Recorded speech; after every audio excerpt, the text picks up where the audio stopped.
اللہ تعالیٰ اونٹ پہ بیٹھے تھے اور اونٹ جہاں تک گھما تھا وہاں تک وہ مسجد تعمیر کی تھی، مدینہ کی پہلی مسجد، مسجد قباء، تاریخی مسجد، دل باغ باغ ہو جائے گا، طبیعت مچل جائے گی آپ کی وہاں جانے کے بعد۔ پھر مدینہ منورہ میں بہت سی زیارت گاہیں ہیں، حضرت عثمان غنی رضی اللہ تعالیٰ عنہ کا کنواں ہے، باغیچہ ہے ان کا، سلمان فارسی کا باغیچہ ہے، جس باغیچے میں سرکار نے قدم رکھ دیا تھا تو زمانہ گزر گیا، آج تک اس باغیچے میں کھجور پھلی رہی ہے، ہو رہی ہے۔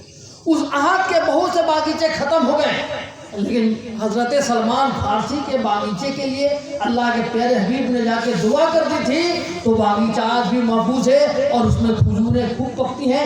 آپ کو گاڑی والا لے کے جائے گا، وہاں لے کے جائے گا تو آپ وہاں سے کھجوریں خریدیں گے۔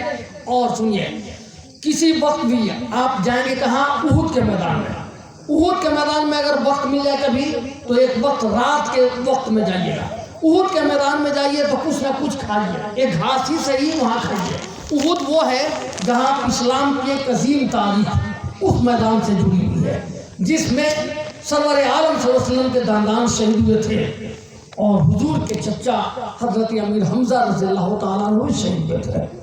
وہاں جائیے گا، حضور کے چچا پہ سلام پیش کرنے جائیے، یہ نیت کر کے جائیے کہ میں سرور عالم صلی اللہ علیہ وسلم کے چچا جان حضرت امیر حمزہ رضی اللہ تعالیٰ عنہ کو سلام کرنے کے لیے کہا، اس لیے کہ ان کا واقعہ شاید آپ کو پتہ نہ ہو، جب وہ احد کے میدان میں شہید ہوئے تھے تو سرکار کو اپنے زخموں سے زیادہ اس بات کی تکلیف تھی کہ ان کے چچا سب سے پیارے چچا حضرت امیر حمزہ سید الشہداء رضی اللہ تعالیٰ عنہ کو شہید کیا گیا تھا۔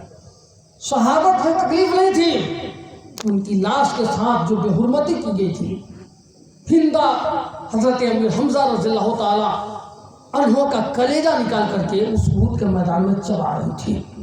سرکار نے فرمایا کہ میرے چچا کی لاش کو لے کر آئیے، تو سب لوگ کہے کہ یا رسول اللہ اتنے ٹکڑے بکھرے ہوئے ہیں احد کے میدان میں کہ سمجھ میں نہیں آ رہا کہ کون سا حصہ آپ کے چچا جان کا ہے۔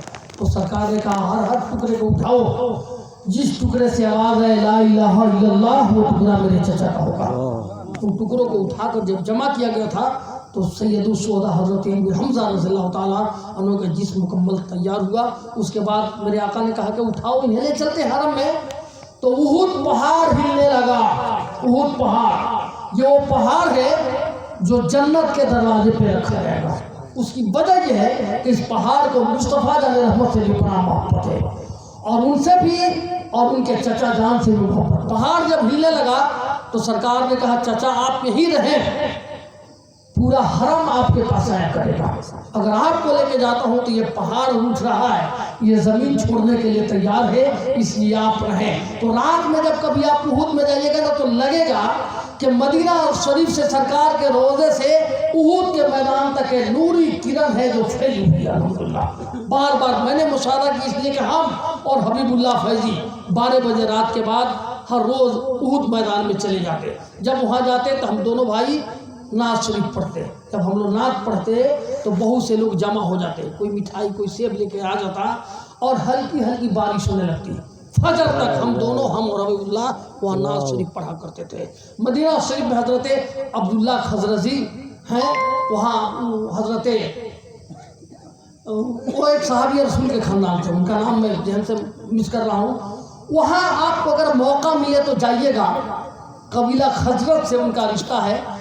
میں بیچ میں کانٹیکٹ میں رہوں گا مولانا نواز الدین صاحب سے، اور مدینہ میں کچھ لڑکے ہیں ان سے میں رابطہ کر کے ان سے رابطہ کراؤں گا تو وہ وہاں تک لے کے جائیں گے۔ تو وہاں جائیے گا تو بہت سی نشانیاں آپ کو دیکھنے کو ملیں گی۔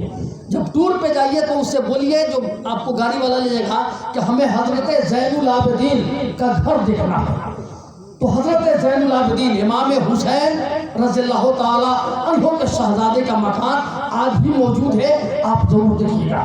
وہاں کوشش کیجیے گا، وہ میدانی علاقہ ہے، وہاں سے کچھ مٹی اٹھا لیجیے گا اور وہ کھا کے شفا بن کر کے اس کو لے کر آئیے، کھا کے شفا سمجھ کر کے۔